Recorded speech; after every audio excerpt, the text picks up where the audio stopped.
자, 여기서 두 분의 전문가와 함께 개장 공략해 보도록 할 텐데요. 김민수 레몬 리서치 대표, 최진욱 영앤 리서치 본부장 함께합니다. 안녕하십니까? 안녕하십니까. 자, 의류업체 기업들 얘기를 해보도록 하겠습니다. 영업무역 한때도 사랑 많이 받았다가 거의 1년 넘게 주가 안 좋아서 많이 떠났는데 스물스물 30% 올랐단 말입니다. 네. 그래서 또 의류 이제 리포트도 차근차근 나오는 것 같습니다. 우리 김민수 대표가 좀 꼽고 있는 의류 기업들 또 의류 OEM 포함해서 좀 주목하는 기업이 있다면은요? 네. 의류 쪽도 좋은데 저희가 왜 관심이 없냐면요. 네. 내수가 이렇게 힘든데 무슨 의류야라고 네. 생각하는 것도 클 텐데 일단 뭐 저희가 내수 기반으로 움직이는 쪽보다는 네, 그건 그냥- OEM이잖아요, 다. 그렇죠. 네. 예, 그건 분위기고 네. 해외 쪽에서 성과 내는 쪽들을 계속 찾아보는 건데 근데 아쉬운 거는 지금 성수기가 아니라 비수기로 들어가는 쪽이죠. 네. 그렇기 때문에 거기서 그래도 변화가 어떻게 나오는지 예, 또 봐야 될 것 같고 네. 그런 차원에서 종목으로 보게 되면은 안 움직이는 한세 실업 이런 것도 좋겠지만요. 네. 예, 제가 느끼는 거는 혹시나 지금 중국이 네. 어느 정도 이제 성과, 그러니까 소비까지도 경기 부양이 나오게 되면 그렇죠, 소비 그렇죠. 쪽으로 예. 연결되기 시작했을 예. 때 중국에 대해서 어느 정도 좀 기반을 잡고 있던 회사들이 낫지 않을까. 오히려 중국을 역발상으로 네. 예. 미국보다. 예. 네. 그렇게 되면은 F&F나 감성 코퍼레이션, 네. 이런 감성 코퍼레이션. 예, 네. 이런 쪽들이 먼저 성과를 내고 진입하고 했었던 모습들이 있기 때문에 네. 그런 쪽에서 먼저 뭔가가 나오지 않을까라는 쪽으로 바라보고 있기 때문에 일단 올라간 것도 막 보기보다는 네. 좀 이제 갔다가 좀 조정 나오는 이런 쪽들 보시는 게 더 낫지 않을까 생각 들고 있습니다. 영업무역이 현재는 뭐 앞선에서 달리고 있는데 오히려 이제 영업무역보다는 키맞축에서 F&F 네, 네. 쪽을 오히려 나을 것 같습니다. 예. 뒤따라가는 또 그런 전략도 함께 줬고 역발상으로 중국 비중 있는 또 OEM도 좋은데요. 네. 네. 그런 거 하라고 저한테 얘기하신 거 아닙니까? 네, 네. 예. 알겠습니다. 자, KOEM 의류기업 쪽 봤고요. 우리 최진욱 본부장과 함께는 자, 우리 이슈를 한번 살펴봐야 될 것 같은데 우리 최진욱 본부장은 이제 그쪽 얘기를 많이 해야 되잖아요. 카카오와 네이버 이야기 네네. 쪽인데 네카오들은 지금 관심이 없는데 어제 제가 본 글 중에서 삼성전자가 살아난다면 네카오도 한번 줘야 되지 않느냐. 네이버 카카오 얘기해 볼까요? 왜냐면 연기금이 꽤 지금 먼저 선취매를 하고 있다 이런 제도가 있습니다. 연기금도 그런데 네이버 같은 경우 기타법인 매수세도 기타법인. 굉장히 강하게 좀 들어와주고 있는 상황이거든요. 또 이제 최근에 외국인 쪽에 좀 매수 심리도 살아나고 있는데 투신 쪽 자금까지 그리고 금융투자 자금까지 일단 들어와준다라는 것은 단기적인 상승에 대한 부분들의 기대감도 일단 들어와주고 있는 상황이고 중장기적인 어떻게 보면 좀 밸류에이션에 대한 부분들의 부담감이 많이 떨어져 있는 상황이다 보니까 그런 부분들이 좀 매력적으로 지금 수급이 좀 잡히는 거지 않을까 그렇게 좀 생각을 하고 있는데 일단 올해부터 이 AI 이게 초개인화 AI 전략에 대한 부분들이 좀 본격화가 될 거라는 그 기대감이 일단 지금 네카오 쪽이 지금 전반적으로 좀 들어와주는 것 같습니다.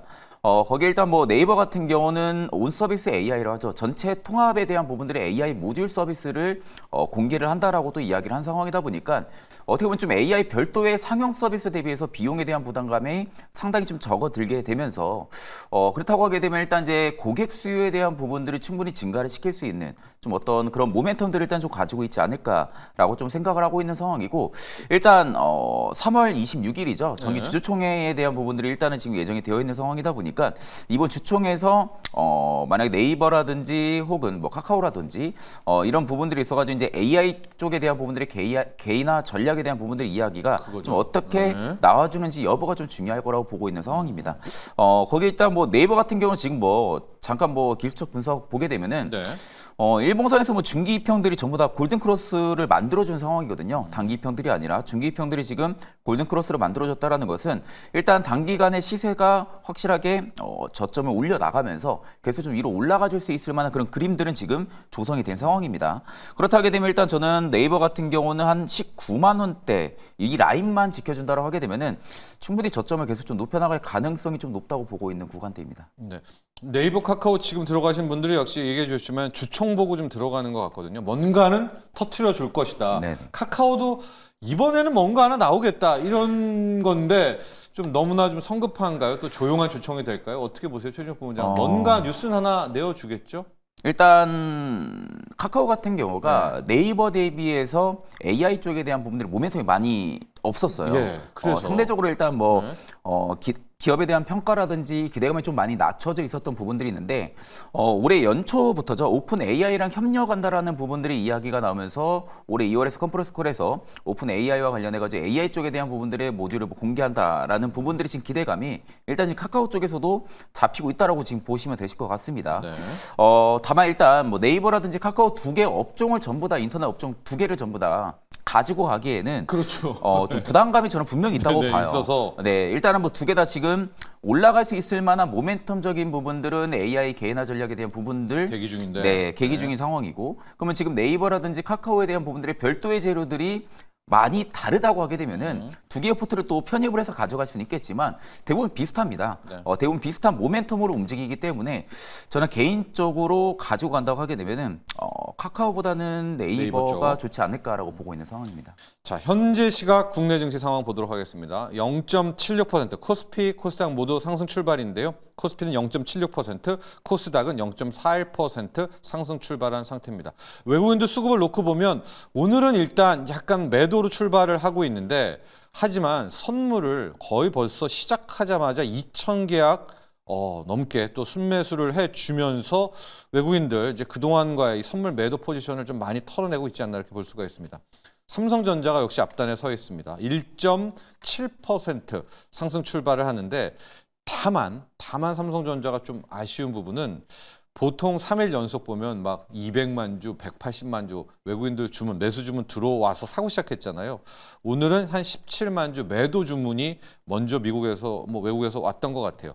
아직은 순매수로 안 돌고 있는데 근데 큰 매도량은 아닙니다. 이제 삼성전자가 매수 외국인들이 한 번 더 사게 되면 4일 연속 순매수고 이런 것들이 전반적으로 또 투심을 또 확배할 수 있지 않을까라고 보고 있습니다. 반도체 소부장 또 좋습니다. 근데 현재 시각 9시 5분이고요. 요즘에 우리 K증시가 거의 한 10분, 13분 넘을 때부터 좀 제대로 된 수급이 좀 나오더라고요. 조금만 더 기다려 보시기 바랍니다. 두 분의 개장 키워드 열어보도록 할게요. 김민수 대표가 꿈틀대는 경기 민감주, 최진욱 본부장, K방사는 그래도 못 참는다. 김민수 대표, 네. 경기 민감주요. 네, 어제 보니까 반도체 가는 것도 가는 건데 네. 의외로 이쪽이 다시 올라오기 시작하더라고요. 저희가 알고 있는 철강, 화학, 화학 그리고 또 비철금속 그냥 기승전 구리죠. 구리, 네, 우리 저희 장전 일발장 거기서도 하셨던 풍산, 풍산, 이런 것들 작전이요. 네.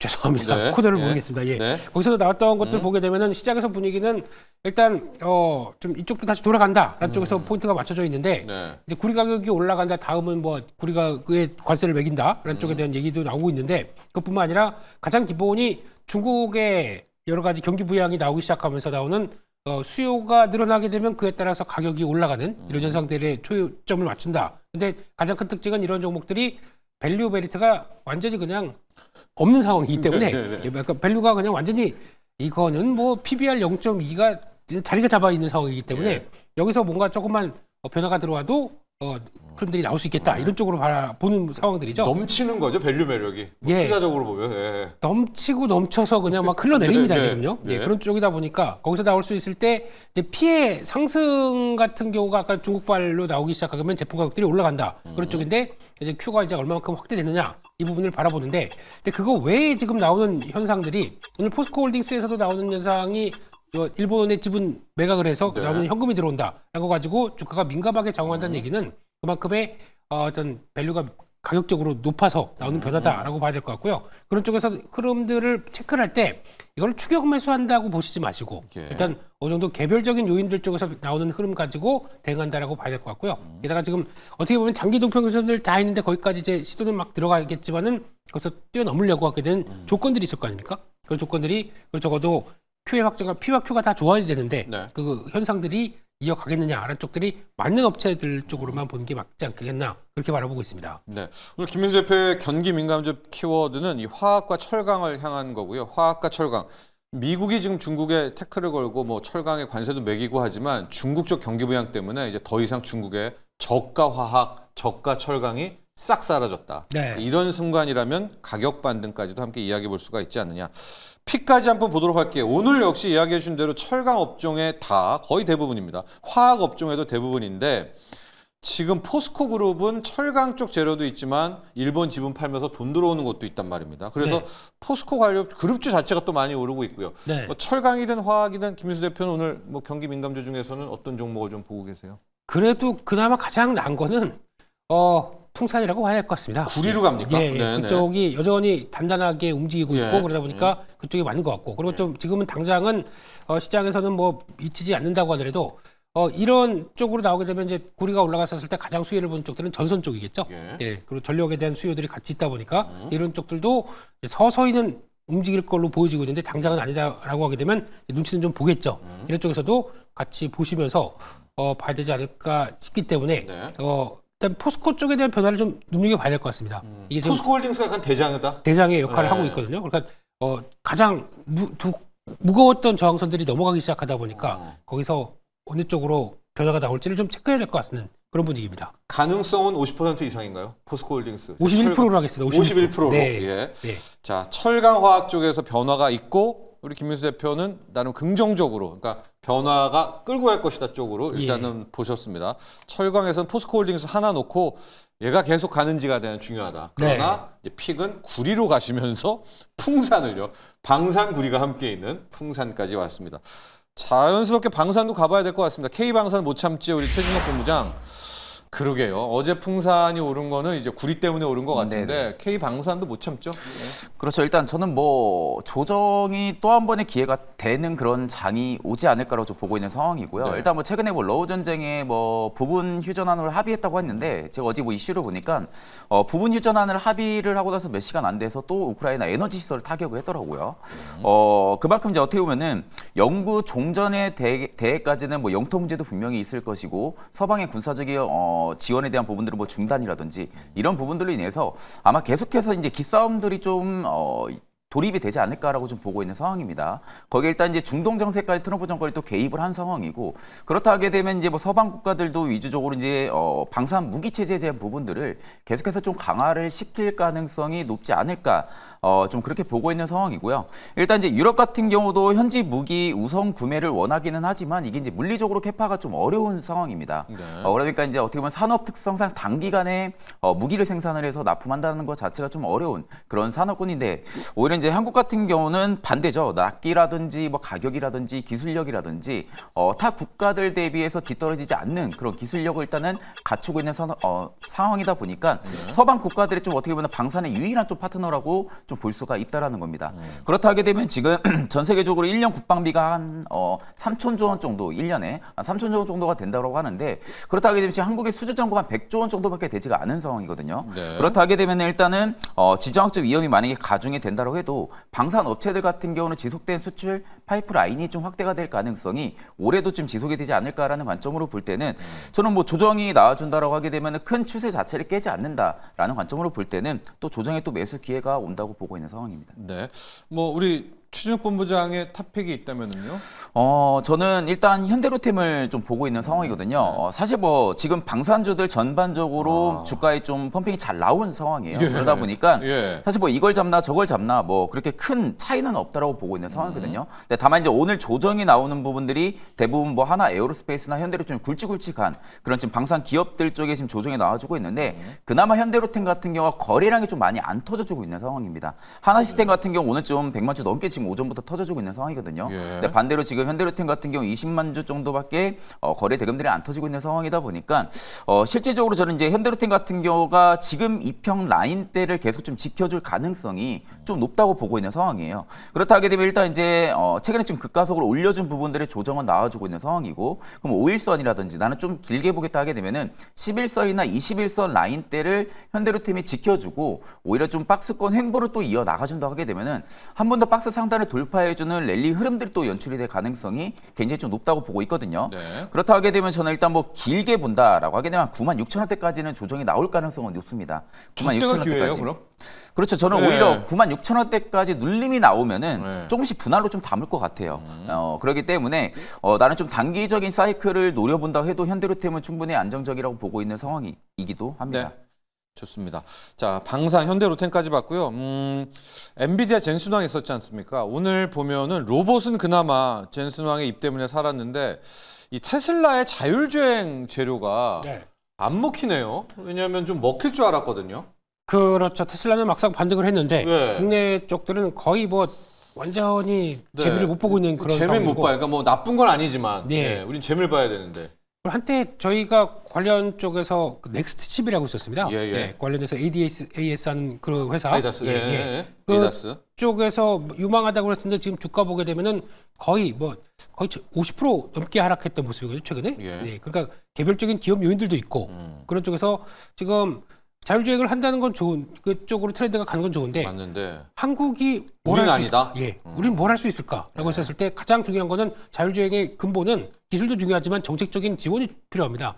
규제도 좀 해제해주고 그 관련된 보험 쪽 이쪽도 좀 해결을 해줘야 법도 돼요. 만들어야 되고요. 네, 예. 그게 전혀 진도가 안 되고 있다 보니까 우리 같은 만약에 그러면 기술이 있는데 이걸 가지고 자율주행 테스트를 한다 그러면 미국이나 중국을 가야 될 건데 예. 한국에선 아직까지는 좀 제한적이다 보니까 그런 쪽에서 아무래도 그 시장이 알았다. 예, 그렇게 되지 않을까 싶고요. 이런 쪽에서 만약에 대응을 한다라고 하게 되면 그래도 그나마 기술력 있는 예, 그런 쪽의 업체 중심으로 그러니까 부품 쪽이죠. 예, 그런 쪽으로만 한계를 둬서 그냥 그래도 그나마 라이다는 많이 쓰일 테니까 네. 뭐 그런 업체라든가 라이다 레이더, 뭐 이제 카메라 정도 쪽으로만 압축해서 보시던데 저건 우리가 뭔가 물꼬를 터야 되겠죠. 그렇기 전까지는 일단 아무리 뭐 테슬라가 뭐 한다, BYD가 뭐 한다라고 하더라도 저희는 한계가 있을 것 같다는 생각이 듭니다. 뭐 피런티어 정도 기업으로는. 그 정도가 다가 아닐까 싶은데 그래도 살아나야 되겠죠. 네. 알겠습니다. 자, 오늘 피런티어가 그나마 한 2.8% 정도가 상승을 했는데 어제 보더라고. 그러니까 오늘 테슬라와 이게 전반적으로 또 중국발 지금 어마어마한 자율주행 관련 뉴스가 쏟아지잖아요. 그에 비해서는 오늘 자율주행이 못 달리고 있는 이유, 김민수 대표는 기술력과 상관없이 우리 정부와 또 국회에서 이게 규제랑 이런 부분이 사이드 부분이 안 가고 있기 때문에 뭐 테슬라 또 중국의 자율주행을 좀 멍하니 놓고 보는 것이 아니냐 또 이런 안타까움까지 한번 봤습니다. 그래도 피런티어 정도가 한 3%대 상승은 나오고 있습니다.